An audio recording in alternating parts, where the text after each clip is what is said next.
So, welcome to the people-oriented contexts and concepts.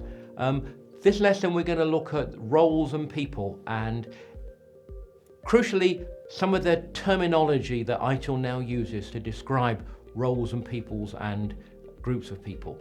And again, you need to be careful about the word.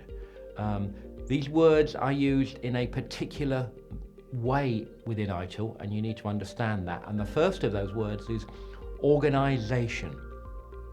Now, in everyday life, we may just use the term organisation to mean the company we work for or the department or multiple things.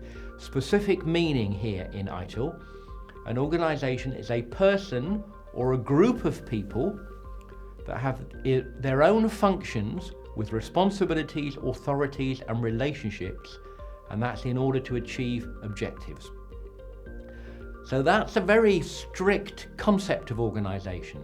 It can range from a single person or a team to a complex network, legal entities with common objectives and relationships.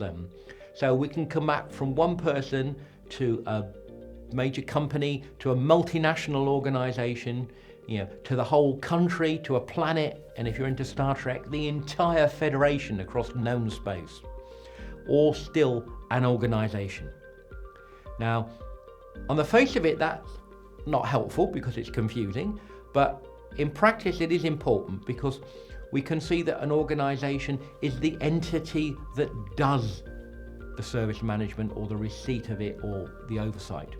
And we need to allow that role to range from one person to a multinational organisation, because if we don't have that concept of organisation, then we have to come up with different approaches for different situations, and we don't need that.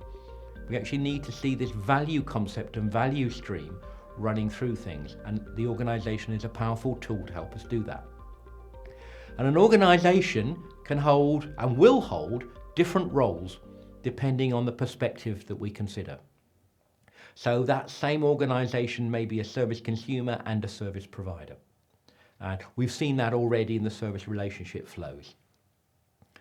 So service providers, reminder, an organisation takes on the role of service provider when it delivers services, and it takes on the role of service consumer when receiving them. And it will always be both in a conventional business chain. If you're a taxi company, you are a consumer of services. People supply you with vehicles, they supply you with fuel, and they supply you with labour to drive them. You are very much a service provider delivering rides to your customers. And we're all of us in some degree in that situation. Now, within those concepts of service consumer, ITIL has three specific roles, and they are customer, user and sponsor. And it is important that we understand the issues here. The customer is the person who defines the requirements for the service. They can take the overall picture. They can see what is desired, and they can see the costs and constraints coming through. So they can understand the compromises that need to be made.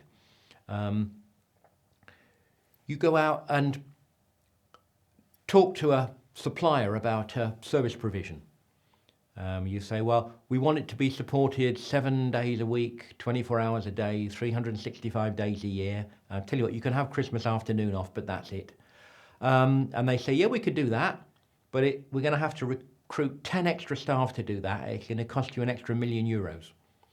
And you think, I'm not going to be able to get the money for that. I'm certainly not going to justify that amount of effort in our company.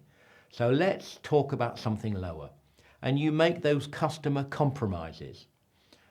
It's like going to buy a new car. You might like the look of the Ferrari, but you're probably going to go home with a Ford or a Renault, because you can see that that's not the best thing to spend all the family's money on. And if you're not into cars, the same thing with Dior dresses. You will make those customer compromises. They define the requirements. They adjust that requirement in terms of common sense. And crucially, they take responsibility for the outcomes of service. So the customer role, we're used to the customer role. If you're a parent, trust me, you're a customer. Because we have the user role. The user uses the service, presses the buttons, drives the car, plays with the toys that we buy them. Again, we're used to users. And if we pick that toy analogy up, customer will make sensible decisions about what toys their children have based upon, obviously, getting the money for it, but also on safety and on the way they wish to develop, generating particular motor skills or understandings. From a child's perspective, you just give them something they play with. So customer and user, basic concepts we have at home, very valuable concepts we have at work.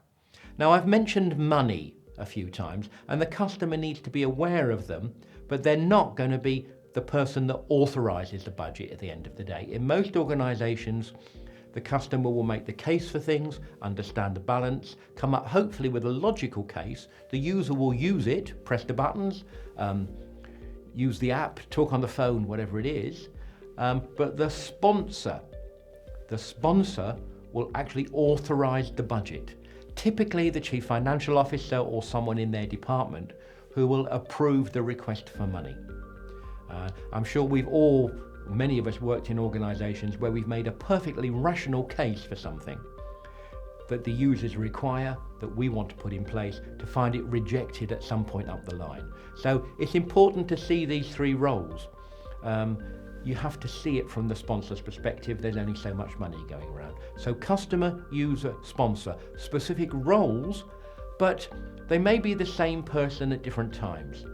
The person who is the sponsor, the chief financial officer, is actually a user of services as well. Someone in their department is probably making the justification for it that they will sign off.